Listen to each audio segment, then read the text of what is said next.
Welcome, welcome, welcome. Is that good sound for those in person? I know we're streaming as well. How is that? I can always go up. Make it up. We're going to have it go up. Oh, that's the thumbs up. I thought it was up. Oh. Okay, great. Wonderful. Well, we are in for a treat because did you experience the eclipse? Technically, if you were on the Earth, you did, even if you weren't in that path of totality. But the storyteller today, she and her family were in that path of totality, and we're going to not only hear about that, but some blending of other types of stories as well. It's called Eclipsed, A Journey Through Totality. Now, this is the 84th house concert for Story Crossroads, which is amazing. So let's, woo, yeah. And we are excited because we keep getting these recurring funders, which is amazing. So I just want to do a shout out to Utah Humanities. I want to shout out to the Utah Division of Arts Museums, a shout out to the Salt Lake City Arts Council. We also have a shout out for the Western States Arts Federation, but they just changed their name, so I'm getting used to it. So I think now they're known as Creative Federation. I'll double check to make sure, but that just barely was an email out. And we're also excited just for the Zoo, Arts, and Parks of Salt Lake County. Now, I know you might think, wait a minute, this is streaming from Utah County, but a lot of what we do is in Salt Lake County, and the Zoo, Arts, and Parks of Salt Lake County, they are on the bill. They're going to be on that election day, and every 10 years is when we renew it. And I just want to let you know, if you know anyone in the Salt Lake County, tell them to vote yes for ZAP. They are actually our biggest funders of all. So we also want to thank all of you. So we have house concerts, so whether or not you donate, you are welcome here, but we do know that you do that. If you're streaming, you can see that there's a QR code or even a web address to donate, which is wonderful as well. And we have Nannette Guest Watts. She has been in the art of storytelling for a long time. I mean, gee whiz. How long has it been now? 3 decades. I was going to say, I thought it was there. I just wanted you to say that. So 3 decades. Yes, and for those who don't know what that means, that's 30 years. I'm sure, yeah, that was for you. But without further ado, let us bring up the talented Nannette Guest Watts.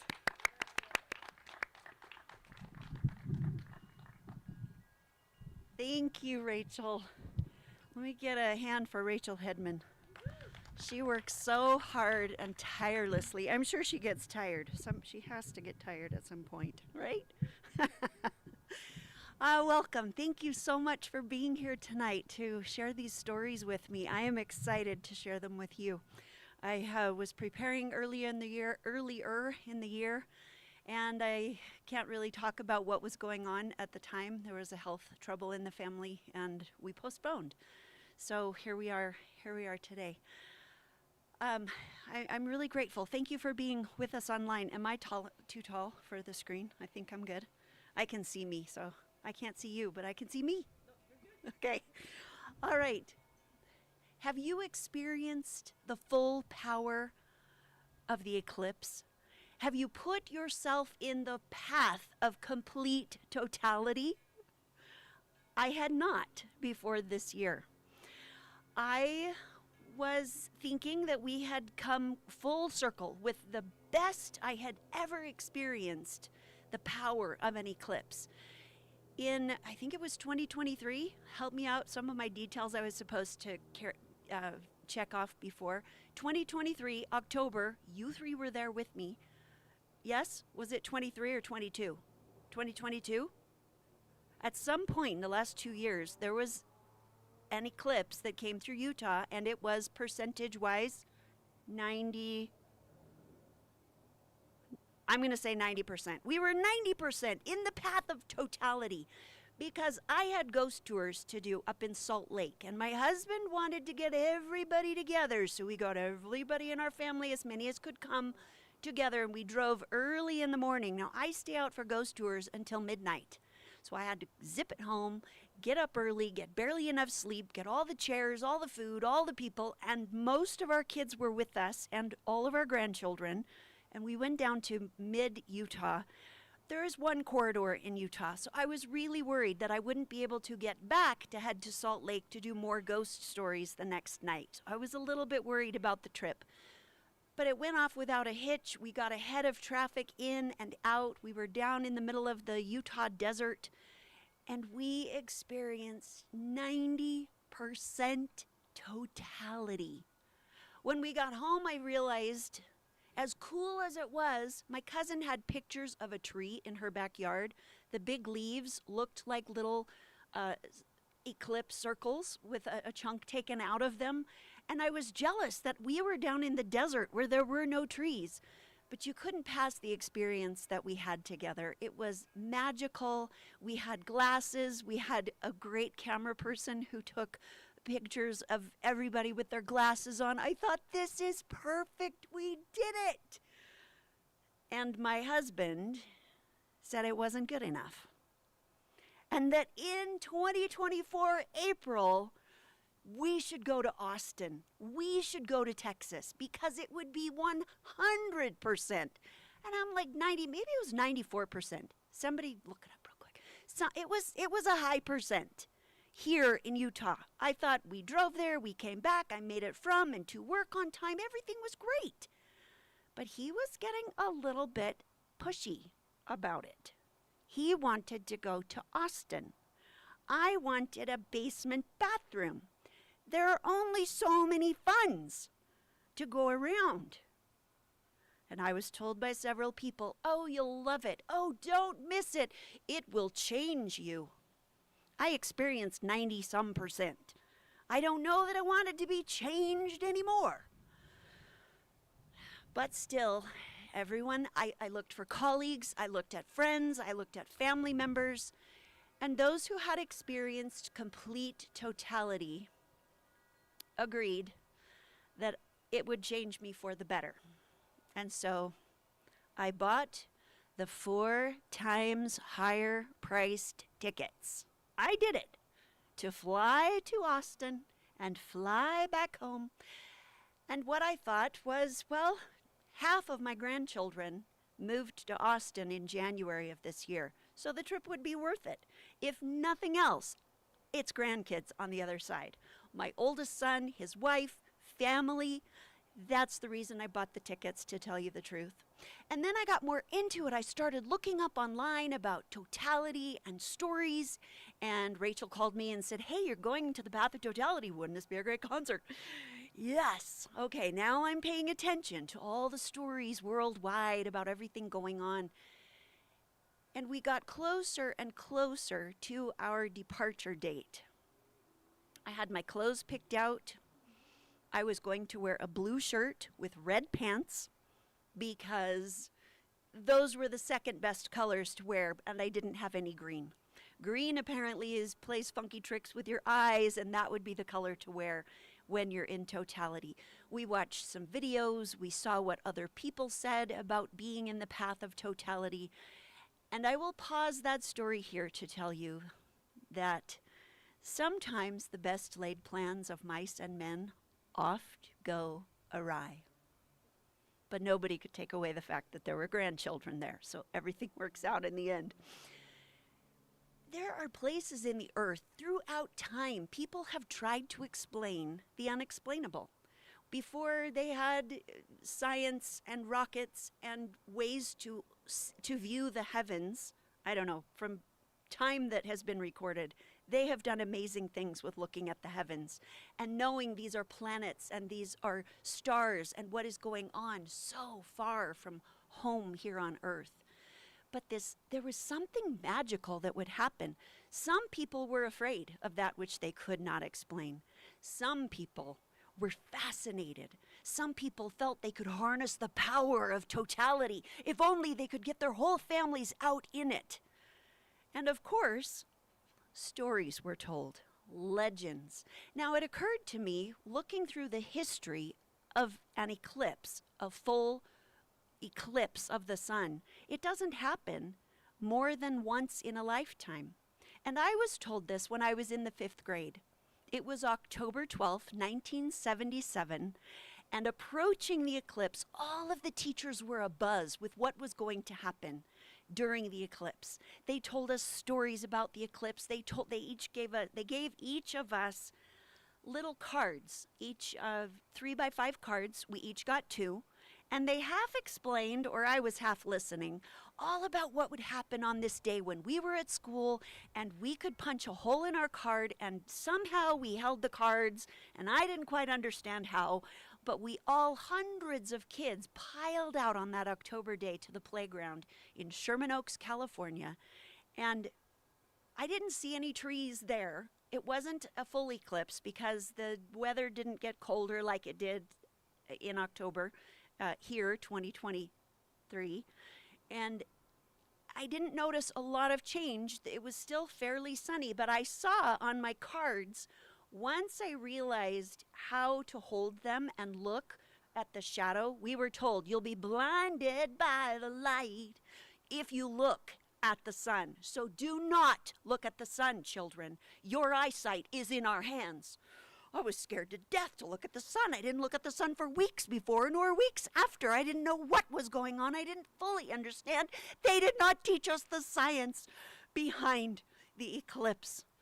I didn't really understand what was happening. Something was up in the sky eating the eclipse. I could see it on my little cards when I finally got it right. I was luckier than some other kids. They poked a pinhole in their card and they thought, not big enough. They got the rare hole punch back at the time. They're more common now, but they were rare in my day as a 5th grader. Punched a big hole in their card, and their arms were not quite long enough to reach the shadow onto the other card. I was lucky. I am a rule follower, so I had the pinhole, learned how to hold it just right, and I was mesmerized way back as a 5th grader with that shadow that moved across my card. And the weird weather and something that dimmed my favorite sunshine was dimmed for a little bit of time. Hundreds of kids out on this playground, a sea of asphalt. And I never forgot that experience of my first partial eclipse. Now, some people say that an eclipse, the power of the eclipse will stay with you, not only for a year, maybe 2 years, but the power of the eclipse still comes by and stays with you. It occurred to me, I think I started to say that some people way back in time experienced an eclipse. The sky darkened. It became almost nightfall, twilight, pure twilight. Everything seemed different. There was something odd. There's something off. There's something magical. And people were afraid of the unknown, and so they lived through it. They told stories to calm their children about what was happening. There was a great dragon in the land. The dragon swooped across the sky.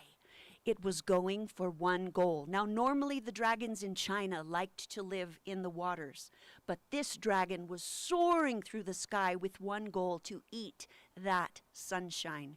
It gobbled it up in one bite and was gone. The people cowered in their homes. They didn't know what to do. What would balance the earth again? Because it was so imbalanced. They took their pots and their pans and they started to bang the pots and pans. They went right outside. Instead of cowering inside, they got right outside, banged the pots, made a loud noise. And within a few minutes, the earth was right. And the sun came back, and they had chased off the dragon and made him spit out the sun, which rose again the next day, just like normal. And so you can imagine that this was the tradition that they passed to their children and their children's children. And some of them did not experience the power of an eclipse. But when the generations came further along, they knew what to do. Grab your pots and pans and bang them loud. And if you think I'm kidding or making up a story, I want you to think of the last time you or you heard neighbors stand on your porch on New Year's Eve banging pots and pans to ring in the new year, to chase out the old and welcome in the new. kind of sound like an eclipse habit and story to me. Or people who would make a loud noise shooting off fireworks of all kinds into the sky, or for a fun show for the children to make them happier, to enjoy this ritual, this passing of time, out with the old and in with something new. So it was in Korea. In Korea, there were fire dogs who leapt through the sky with one goal and one goal only. That gem in the sky, they wanted to nibble at it. They wanted to eat that sunshine, and nibble they did. And the Korean people would sit and look at the sky, not look at the sunshine, because they knew that generations before, some had looked and they became blind. And nobody wanted to be blinded. So they passed on the tradition that it was dangerous to look at the fire dogs. The fire dogs would come and they would have their meal, but it would be so hot in their mouths, even Korean fire dogs. Now, Koreans love their heat in their food. But they would spit it out because it was the brightest, hottest thing they had ever imagined. And everything would return to normal. Now, a toad.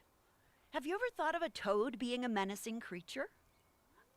Not where I come from. But apparently the toads in Vietnam are so menacing that there is a tradition there, and they told their children when the eclipse happened in the sky that it was a giant toad who sat and gobbled up the sun. And then when he was done with it, he simply spit it out and went on his way. So here are these traditions around the world of something, some grand creature, or even a demon. In Hindu culture, there's a demon who has his head sliced off. The head became immortal. I'm not going to tell you the story exactly because I will ruin it. But his head is said to float around. When he gobbles the sun, it simply goes out of the hole in his neck, and the sun is fine again. Takes about 3 to 4 minutes, and the process is all done. And then we move to Vikings. I have DNA proof that my father was a Viking, or of Norse descent. So the Nordic tradition says that actually there were fire dogs there as well. And they would race through the sky. Now, those of you who know the stories of Ragnarok with the Norse culture, and it would be the end of time, not just for the humans, but also for the gods, and everything would collide and end. Well, there were two dogs who would race through the sky. They're wolves. One is named Skoll, and the other is named Hindi. And Skoll and Hindi are practicing during each eclipse to eat the sun. One eats the sun, one eats the moon, total darkness. And then they spit it out because they're ready for that day of Ragnarok. We also move south to the African continent. And in the countries of Benin and Togo, they speak French. I will not attempt to speak French to you right now because it wouldn't go well. But I know that in their country, they believe they're the dogs, right on cue. Right after cue. They were a little late. We got to fix the timing there, Rachel. In Benin and Togo, they believe that the sun and the moon are fighting. And that is why they collide and they have this great war. And there is such a struggle that the people of Benin and Togo decide whenever this eclipse, partial eclipse, anything like this starts to happen, it is a time to teach the sun and the moon how to get along. And so they simply wait and they allow each other, they take the time when they see this coming, and it takes hours for it to come and then hours for it to, totality is all of about 4 minutes at the most if you're lucky, 3 to 4, 174 seconds as we were lucky. Teaser. And it's gone. But during this time, this day of an eclipse, the people of Benin and Togo would go to each other. If they had a problem with one another, they would go and make amends. So in Benin and Togo, it is a time of renewal, of acquaintances, of relationships, a time to make peace. And as soon as the people make peace, it works. And when it works, You pass it on to your children and your children's children, and it becomes tradition in all cultures, in different languages and different ways. And that is the way the people of Benin and Togo, that might be my favorite one besides what we do here, connect with others. Go around the globe a little bit to Argentina. And in Argentina, and I understand Venezuela, there is a tradition there. It's Jaguar. Jaguar ruled the earth. Jaguar could have any snack on earth he wanted. There are some folk tales where other animals bring some food and an offering to Jaguar. He is so stealth and powerful. But Jaguar, well, his power got to him. And he wanted one thing. That glowing globe in the sky would be such a wonderful treat. And so he crept across the sky. And he pounced and grasped onto that sun. But it was more than Jaguar could handle. And he spit it out. And everything returned to normal, including Jaguar, who was sort of forgetful because in so many years, Jaguar might try again to eat the sun. If you go to the Aztec culture back in time, I understand that the Aztecs, now if you ever get time travel going, avoid the Aztecs. Because the Aztecs prevented an eclipse by sacrificing human captives. Whatever works, you pass it on. And they did. But I also understand from other traditions that the Aztecs quite often sacrificed human sacrifices to prevent things, to celebrate other things. So I'm telling you, if you get the time travel thing going, probably avoid the Aztecs, because your fate will not be in your own hands. So these are the traditions around the world, some of the traditions, there are more. But the traditions around the world, you can see how we use story. When something works, we pass that on. We understand the world through our experience, and we tell our children and our children's children about that. Maui. Some of you know Maui. You probably all know Maui, thanks to a certain company that has made him a demigod. Well, the stories made him a demigod. Maui's start on this earth came about in a very interesting way. I'm not sure you know. I did not before, so I will share. Maui's mother, Haina, was on the island or the sands of that warm, beautiful shore that would someday bear her son's name. And she was so tired from laying in the ocean, floating on her back, enjoying all of the breezes and the water and the animal creatures, that she climbed up onto the sand and was so tired she couldn't even look. She pulled a cloth up over her. Have any of you ever done the same thing? I totally have. You're just so ready to sleep, but you need a covering. And so she did. She pulled a loincloth up and over her, tucked it in, and wrapped herself tight, and went off into slumber. But that was not her loincloth. That was not her cloth. It was the loincloth of one of the gods. And by that magical blend of human and God, that is how Maui got his start on this earth. Maui was a demigod. And Maui set aright the earth from the very start of his time on earth as a little toddler, as a little child. Haina knew that this child was different. He was doing things faster and stronger. He was mighty in his youth. And he had this sense that some things were right and some things were wrong, and he had to set it right.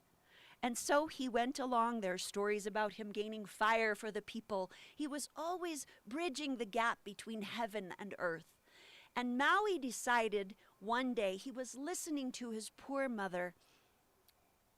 he didn't think she was complaining. Some would have heard her as a complaint, because she looked up at the sky and she said, "Oh, he's done it again." And Maui looked at his mother. "What is up? What is wrong, Mother?" "That sun, he races across the sky every day, not knowing that I pound and pound the mulberry leaves to make the taro cloth. And the cloth will not dry, and it will not make fabric that I can make to use for anything of worth, unless the sun will stop and pause and shine on it long enough." Maui heard his mother. He didn't hear complaint. He heard a need from the woman who loved him the most. And so he said, "I'm going to catch the sun and cut off his legs." Well, this surprised even Heine. "Oh, my son, are you strong enough?" "Mother, I am strong and I am brave." And Heine heard his words, and she believed it was true. "Of course you can, my son." Now, she told him several things, and she gave him 13 ropes made of coconut. And they were strong, and they were long, and they would bind. And she told him where to go to find where the sun went every morning to eat his breakfast. It was at the willy willy tree. He went over to the willy willy tree. He crept up. He stopped. He watched the tree. And then the night fell, and the sun came up. And what his mother had shared with him is that his grandmother lived in that willy willy tree. Her name was Willy Willy Pua. And please forgive me if I don't know how to pronounce that correctly, Kristen.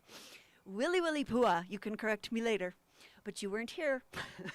Willy Willy Pua was an old lady, and she had lost her eyesight. She was old and wise, and she knew her way around the willy willy tree, and she would go out every morning and bring bananas and fry them for the sun to eat. And that was the sun's breakfast every morning. And so Maui waited, and he watched he listened, and light started to come, and he knew he was close for something to happen.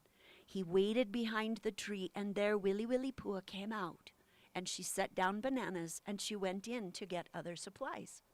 And when she went in, Maui stole the bananas, and he hid them. He knew her sense of smell was very good, and so he ate a few just to hide the scent.